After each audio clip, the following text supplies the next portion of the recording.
Hello दोस्तों, आज के इस वीडियो के दौरान हम बात करने वाले हैं इरेडा को लेकर, यानी Indian renewable energy developer agency limited के बारे में। सो गाइस, फिलहाल कंपनी की तरफ से एक ऑफिशियल अपडेट देखने को मिल चुका है कि कंपनी एक बार फिर से क्यूआईपी के माध्यम से फंड जुटाने की तैयारी ऑलरेडी कर रही है और शेयर धारकों से उसके लिए मंजूरी मांग रही है। तो क्या अभी कंपनी इस क्यूआईपी जुटाने का इसका बड़ा रीज़न क्या रहने वाला है, साथ ही साथ आने वाले Q4 रिजल्ट्स के लिए इसमें क्या इम्पैक्ट और क्या बेनिफिट वाला डेटा साबित हो सकता है। साथ ही साथ अभी देखने को जो मिला कि क्योंकि बजट में भी कुछ ज़्यादा खास इसमें देखने को मिला नहीं, उसके बाद काफ़ी ज़्यादा क्रेज़ का ही सामना करना पड़ा। अब मेन चीज़ ये निकल के आई कि मार्केट में फिर आज क्रेज़ बड़ी देखने को मिली, तो कहीं ना कहीं स्टेबिलिटी की जो रिक्वायरमेंट थी तो वो अब बिल्कुल अनस्टेबल देखने को मिल रही है। मार्केट फिर गिरता हुआ नजर आया है, क्योंकि कहीं ना कहीं लास्ट टाइम ट्रेड डील की वजह से एक बार फिर अच्छा जंप होता हुआ जो देखने को मिला था, तो उसमें एक बार फिर बड़ी गिरावट ऑलरेडी हो चुकी है।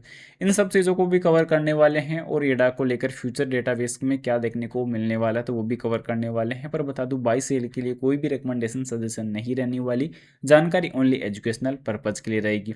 सबसे पहले अगर हम बात करें कंपनी की आज के क्लोजिंग के ऊपर, तो 125 के ऊपर आज की क्लोजिंग देखने को मिली है। जबकि अगर बात की जाए गिरावट की, तो 1.32% की गिरावट आज के सेशन में देखने को मिली। इंट्राडे का लोवेस्ट 124.10 देखने को मिला है। तो अब यहाँ पे कंपनी के अगर पिछले 5 सेशन का अगर डेटा अगर देखेंगे तो ओवरऑल क्रेश देखने को मिलेगा 1 मंथ में लगभग 12.5%, तो 6 महीने में 13.5% के आसपास क्रेश देखने को नजर आएगी। अब यहाँ पे देख सकते हैं कि इरेडा इक्विटी के जरिए 2994 करोड़ जुटाने के लिए शेयर धारकों की मंजूरी मांगी, क्योंकि कंपनी को अपने मौजूदा परिचालन में विकास के अवसरों की उम्मीद है और वह विभिन्न विकल्पों का मूल्यांकन करना जारी रखने वाली है। क्योंकि यहाँ पे देख सकते हैं कि सरकारी स्वामित्व वाली जो भारतीय नवीकरणीय ऊर्जा विकास एजेंसी डाक मतपत्र के माध्यम से योग्य संस्थागत खरीदारों सहित निवेशकों को इक्विटी शेयर जारी करके 2994 करोड़ रुपए जुटाने के लिए शेयर धारकों की मंजूरी मांगने वाली है। और उसके बाद यहाँ पे कंपनी इस निर्गम कंपनी से में भारत के राष्ट्रपति की शेयरधारिता निर्गम के बाद की चुकौती उत्सुकता इक्विटी शेयर पूंजी के 3.76% से अधिक कम नहीं होने वाली है। क्योंकि अभी के टाइम कंपनी का मेन चीज़ का देखने को मिल रहा है कि जो इससे प्राप्त धनराशि के लिए कार्यान्वयन और वितरण की अनुसूची को बाद में संबंधित समय पर बोर्ड द्वारा अनुमोदित किया जाएगा। और इस प्रस्ताव पर दूरस्थ ई मतदान शुक्रवार 13 फरवरी 2026 को सुबह 9 बजे से शुरू होगा और शनिवार 14 मार्च 2026 को शाम 5 बजे समाप्त होने वाला है। यानी एक महीने ये वोटिंग चलने वाली है। और अगर इस वोटिंग को अगर वोटिंग के फेवर में अगर मत मिलते हैं तो फिर जल्द ही इसका जो है डेटाबेस है वो स्टार्ट हो जाएगा, यानी कि इसको मंजूरी मिल जाएगी।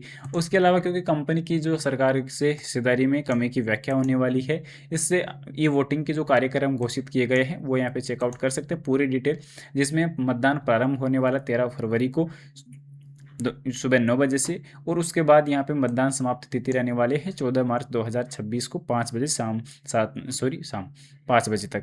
अंतिम तिथि रहने वाली है 6 फरवरी 2026, यानी कि इसकी जो लगातार जो स्टार्टिंग टाइम था वो पहले से ही था, पर अभी के टाइम इसको जो है पारित मान लिया जाएगा 14 मार्च 2026 को। अगर इसको प्रस्ताव को मंजूरी मिल जाती है तो उसमें, क्योंकि इशू का जो आकार है वो 2994 करोड़ तक सीमित है और क्यूआईपी फ्लोर प्राइस पर 5% तक की छूट पर जारी किया जा सकता है और केवल योग्य संस्थागत खरीदार क्यूआईबी को ही आवंटन करने का जो है इनको अधिकार रहने वाला है। तो इसमें अलग अलग चीज़ों के हिसाब से जो है कंपनी आगे फ्यूचर का जो उद्देश्य है वो यहाँ पे रखने जा रही है, जिसमें इरेडा के पूंजी आधार को सुदृढ़ करना, भविष्य की पूंजी आवश्यकताओं को पूरा करना, नवीकरणीय ऊर्जा परियोजनाओं को आगे ऋण देना और सामान्य कॉर्पोरेट उद्देश्य को कंप्लीट करना। तो ये कंपनी के लिए मुख्य बिंदु रहने वाले हैं फंड जुटाने के रिगार्डिंग।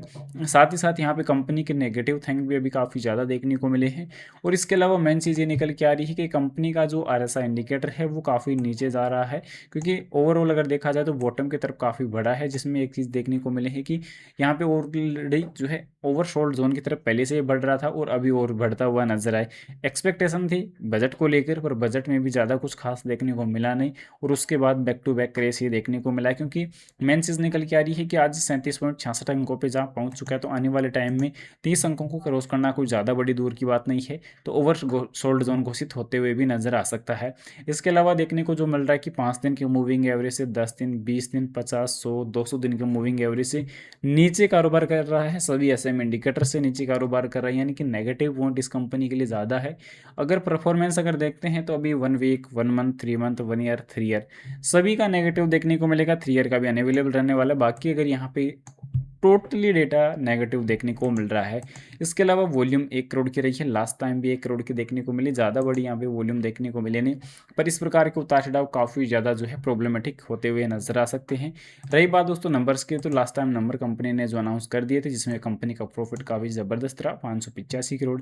साथ ही साथ डिविडेंड बोनस कंपनी ने इस रिजल्ट के लिए कोई अनाउंसमेंट नहीं की थी। और अगर देखा जाए एनुअली बेसिस पर प्रॉफिट कंपनी के लेटेस्ट Q3 नंबर्स के अकॉर्डिंग तो प्रॉफिट काफ़ी अच्छा जंप हुआ है।